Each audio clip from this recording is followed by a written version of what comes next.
Welcome, friends. Welcome back to the kitchen. Stuff in our pantry, the pandemic edition. A little while ago, we made a couple of no-knead breads on the channel, and they were very well received by a lot of people. A lot of people really liked them. They worked out. There were some people that left comments saying that they didn't have a Dutch oven, so what could they do to make bread without a Dutch oven? So that's one of the reasons I'm going to do this recipe today, address that. And other people didn't like that bread because it was too crusty. And it's true.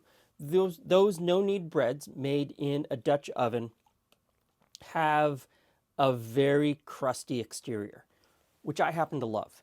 But I know that a lot of people don't like that. If you grew up eating Wonder Bread, or another brand is, I guess, Bimbo. If you grew up eating those sandwich breads, you want something that's a little softer, and that's fine. That's what we're going to make today. So in this cup, I have some milk. And if you're running out of milk, go ahead and cut it in half with water if you need to. Half water, half milk would work just fine. To that, I've added some butter. And if you don't have butter, but you might have some shortening or you might have some lard, feel free to use those as well. Those would work. Positively, those would work. Next to it, I'm going to put some honey. And the honey isn't... The honey isn't to feed the yeast. A lot of people are going to say that. The honey is not to feed the yeast. I'm using the honey because it adds a really nice final texture to the bread and a nice flavor to the bread. If you don't have honey, you could put in corn syrup. You could put in golden syrup. You could put in sorghum. Maple syrup would work. I should have done maple syrup. Even malt syrup. Malt syrup would give you a really nice flavor to this bread. So that is my cousin Jill's local honey. Now, I'm going to take this and I'm going to put it in the microwave and I'm going to bring it up to body temperature, about 98 to 110 degrees Fahrenheit. There we go. It doesn't take long. And you just want to make sure that it's body temperature. So if you stick your finger into it, you just want to make sure that it's not cold and it's not hot. It just feels about the same as your body temperature. Super simple. You don't really have to worry too much about temperature because we're using this instant yeast. And instant yeast is meant to be thrown in directly into the flour. And because you're throwing it directly into the flour, you don't have to worry so much about the temperature of your liquid. Next in is the salt, and we're just going to mix that together with the flour. This instant yeast says that you can put liquids into it that are up to 130 degrees Fahrenheit without harming the yeast. And instant yeast is in a much smaller granule, so it will dissolve really quickly. You don't have to dissolve it first in the liquid and then put it into the flour. If you're not using instant yeast in this recipe and you're using active dry yeast, I would suggest dissolving it in a little bit of water instead of trying to dissolve it in the milk and butter. It can be kind of finicky when you're trying to dissolve it in this. Past experience, just trying to pass that along. So next, we're just going to pour all of this in, and we're going to form a ragged ball. Now, this recipe is formulated with all-purpose flour, just because I know that probably if you're a beginning baker in the situation that we're in April 2020, all-purpose flour is probably the one that you have on hand. If you want to do this with bread flour, go right ahead. Bread flour will definitely work with this recipe. It'll just take a slightly different amount of liquid to get you to the same point of hydration. Okay, ragged ball. Now that we've got a ragged ball, I'm just going to put a cover over this and let it sit here on the countertop for 20 minutes. Now this isn't a rise, this is just a rest. And this rest is going to rehydrate the flour, and it's going to make it so much easier when we move on to the kneading step next. Now it's time to knead the dough. So a little bit of flour on the table. And you don't want too much. I'm not professing to be any fantastic bread baker. I've still got a lot to learn.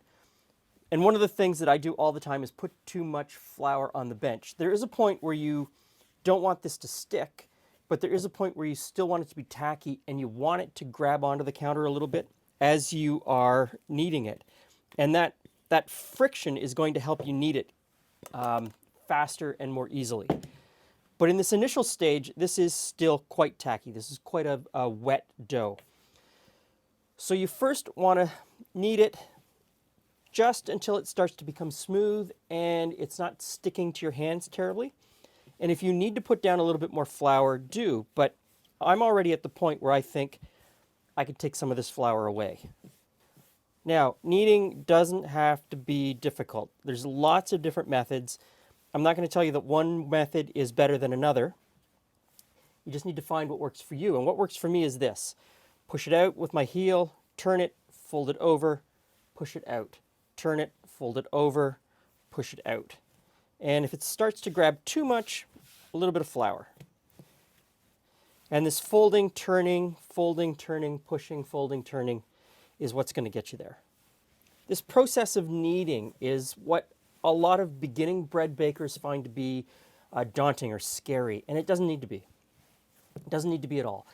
It just takes a little bit of time, and pretty much all you're doing is just pushing the dough across your countertop, stretching it, folding it, and pulling it back. You can't do it wrong. It's going to take you 10 or 15 minutes to get the dough to the right consistency.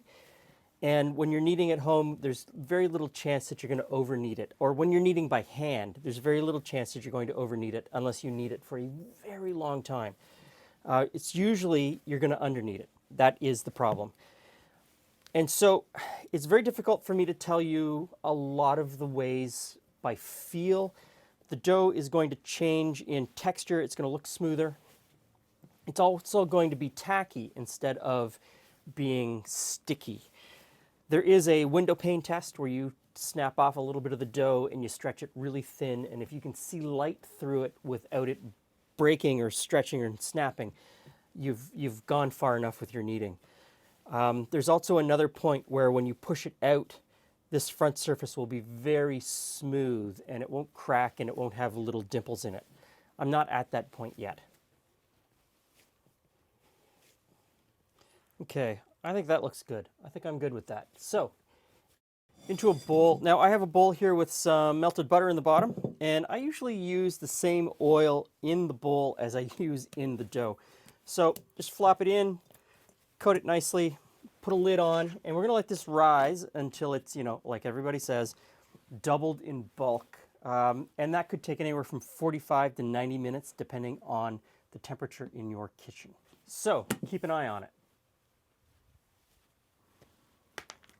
Okay, so this is about an hour, and I think we're actually overproofed. So we're going to do the poke test. So you poke your finger in, and if it springs back really quickly, it hasn't proved enough.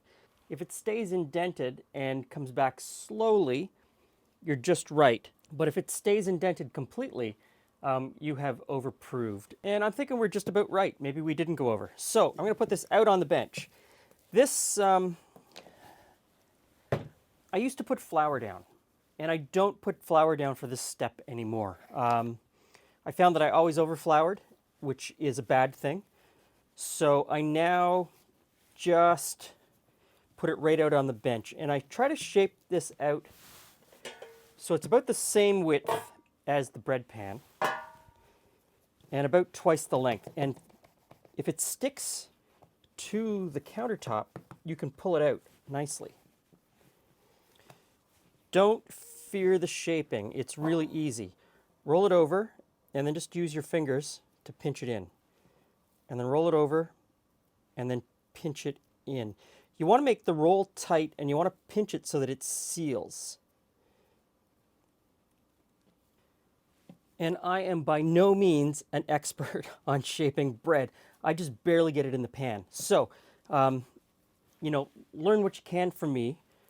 But the reality is, it's something that is going to take you a while to get it right. So pan, bread in.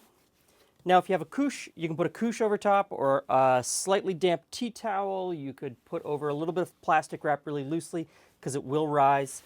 I also see a bunch of people take a second bread pan if you have one and put it over top. I imagine not everybody has two bread pans, so probably a wet or damp tea towel is the way you want to go. So now we're going to let this rise again until it pretty much doubles in size.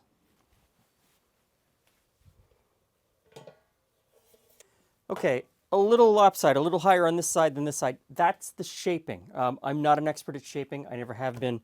And I don't bake enough bread to ever probably become an expert at it. But do your best. It'll still be okay. Now, at this point, You could put an egg wash on top of this. Just a simple stir up an egg and brush it on. You could brush on some melted butter. I see people brush on some milk or whipping cream at this point before you put it in the oven, or you don't have to do any of that. And this is also a bread that you don't need to score on the top. So into the oven, and I'm going to bake this until it reaches 190 to 195 degrees Fahrenheit internally on an instant read thermometer. And once it's baked, I'm going to turn it out immediately onto a rack to cool.